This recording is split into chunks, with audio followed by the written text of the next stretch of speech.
Okay, everybody, Pride Month is underway, and in this morning's PIX Parenting Plus segment, we are making sure parents and caregivers have the tools they need to engage in sensitive conversations with their children. The talk is no longer just about the birds and the bees. Now it's also about embracing gender and identity. The Pride Guide is a book written with queer youth and their families in mind. And this morning we're joined by the author, Joe Langford. So good morning, Joe. Thanks for being with us this morning. Thanks for having me. So the Happy Pride Month.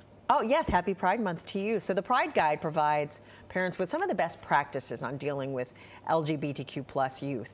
So what are some of the common mistakes, though, that parents make when initiating these kinds of conversations?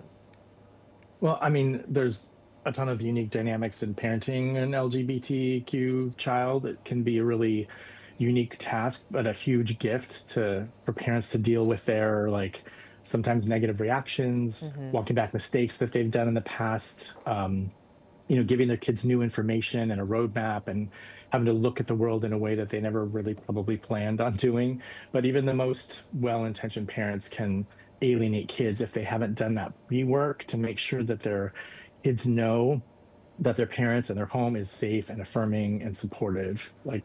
It's not a good idea to assume a kid's gender identity or orientation, but it's also a good idea not to just assume that they somehow magically know that their parents are going to be okay with whatever or however they identify. Yeah, I think a lot of it comes down to education too, right?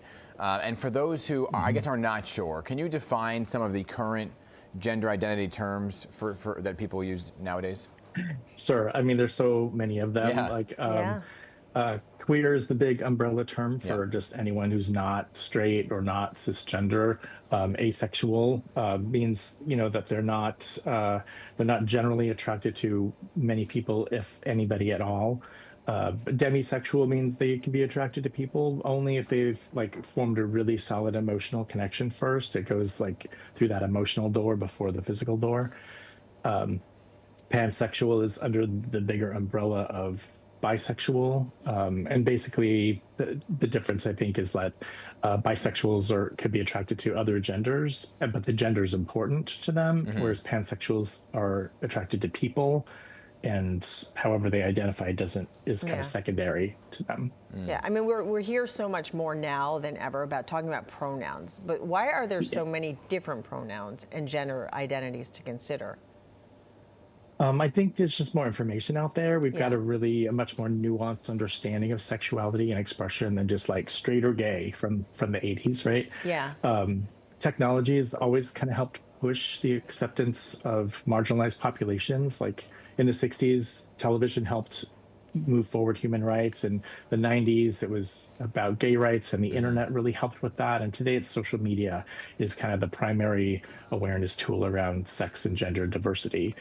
And then it's in the job description of kids to consider and try on different things and see what sticks. They just have more adjectives to use now. Yeah. And so I guess what age is it appropriate to start having those conversations, right, about gender identity with children? I mean, that's been a big thing about schools and education at the same time, is what's the age? I mean, as soon as they can talk and have language for it. I think we really love gender in this country. We gender everything, sunglasses, right? It's all over the place. So kids as early as 3 can really understand concepts of gender. And so, kids though are kind of unburdened with all the baggage that we have around how structured we do gender in the country. And so they kind of just sweetly gravitate to whatever feels right for themselves. And we can follow their lead in that. Yeah, I mean, you had talked about this just a couple of minutes ago about that safe space for queer youth. And it's really not just about addressing issues within your nuclear family. What would you say to parents when it comes to dealing with extended family, like grandparents and aunts and uncles? Yeah, that's a huge thing, right? Yeah. So if you're the parent of a queer kid, you have to be ready and scan for microaggressions, hate speech, that whole range in the grocery store and church, on some of the politicians' Twitter feeds.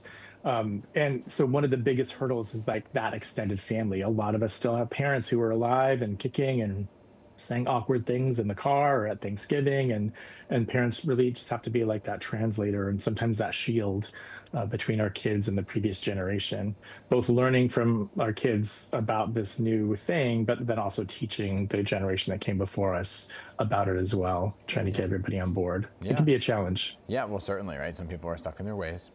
Joe, Yeah. thank you so much for being here. The Pride Guide is available wherever books are sold. Good to see you.